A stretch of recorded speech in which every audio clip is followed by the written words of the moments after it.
പത്തനംതിട്ട സീതത്തോട്ടിൽ യുവാക്കൾക്ക് നേരെ കാട്ടാനയുടെ ആക്രമണം. കട്ടച്ചിറ സ്വദേശികളായ രഞ്ജു, ഉണ്ണി എന്നിവർക്കാണ് പരിക്കേറ്റത്. വിശദാംശങ്ങളുമായി സന്തോഷ് പത്തനംതിട്ടയുണ്ട്.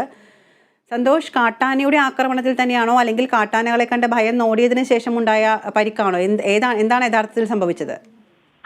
വിദ്യ, ഇന്നലെ രാത്രി 10 മണിയോടുകൂടി പത്തനംതിട്ട മണിയാർ കട്ടച്ചിറ റൂട്ടിൽ 8-ാം ബ്ലോക്കിന് സമീപമാണ് കാട്ടാനക്കൂട്ടം ഇറങ്ങിയത്. ഇത് വനമേഖലയാണ്. മണിയാർ കട്ടച്ചിറ റോഡിൽ രാത്രി വെൽഡിംഗ് ജോലി കഴിഞ്ഞ് പോയ യുവാക്കളാണ് ആ കാട്ടാനയുടെ മുമ്പിൽ ചെന്ന് പെട്ടത്. ഇവർ കാട്ടാനയെ കണ്ട് ഭയന്ന് സഞ്ചരിച്ചിരുന്ന സ്കൂട്ടർ ബൈക്ക് നിർത്തിയിട്ടതിന് ശേഷം അവർ ഓടി മാറാൻ ശ്രമിച്ചു. പക്ഷേ ആന ഇവർക്ക് നേരെ പാഞ്ഞെടുത്തതോടുകൂടി യുവാക്കൾ ഇരുവരും ഓടി രക്ഷപ്പെടുകയാണ്. കിലോമീറ്ററുകളോളം ഓടിയാണ് ഇവർ രക്ഷപ്പെട്ടത്. ഈ വനമേഖലയിൽ മുമ്പ് കടുവയുടെ സാന്നിധ്യം ഉണ്ടായിട്ടുള്ളതിനാൽ ഏറെ ജാഗ്രതയോടെ സഞ്ചരിക്കേണ്ട പാതയാണ്. കട്ടച്ചിറ സ്വദേശികളായ രഞ്ജു, ഉണ്ണി എന്നിവരാണ് അപകടത്തിൽപ്പെട്ടത്.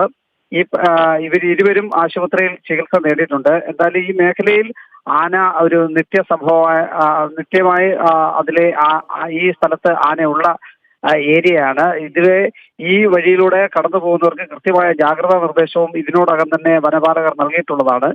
എന്നാലും ഇന്നലെ രാത്രി ഏതാണ്ട് 10 മണിയോടുകൂടി ഈ യുവാക്കൾ ഇരുവരും ആനയുടെ മുമ്പിൽ ചെന്നുപെടുകയായിരുന്നു. ഇല്ല സന്തോഷ്, എന്താണ് ഇവരുടെ ഇപ്പോഴത്തെ സ്ഥിതി? ആശുപത്രിയിൽ ചികിത്സയിൽ തുടരുകയാണോ?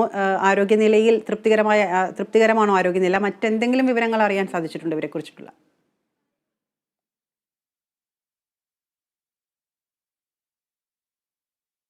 അല്പം കാര്യമായ പരിക്ക് പറ്റിയത്. പക്ഷേ അദ്ദേഹം ആശുപത്രി ചികിത്സ കഴിഞ്ഞ് വീട്ടിലേക്ക് മടങ്ങി എന്നാണ് നമുക്കറിയാൻ കഴിയുന്നത്. മറ്റ് പ്രശ്നങ്ങളോ അല്ലെങ്കിൽ ഗുരുതരമായ അപകടങ്ങളോ ഒന്നും തന്നെ ഉണ്ടായിട്ടില്ല. എന്തായാലും വനപാലകർ ഈ മേഖലയിൽ ഇന്ന് രാവിലെയോട് കൂടി തന്നെ സ്ഥലത്തെത്തുകയും അവിടെ വേണ്ട നിർദ്ദേശങ്ങൾ നൽകുകയും ചെയ്യും എന്നുള്ളതാണ് അറിയിച്ചിട്ടുള്ളത്. ശരി സന്തോഷ്, വ്യക്തമാണ്.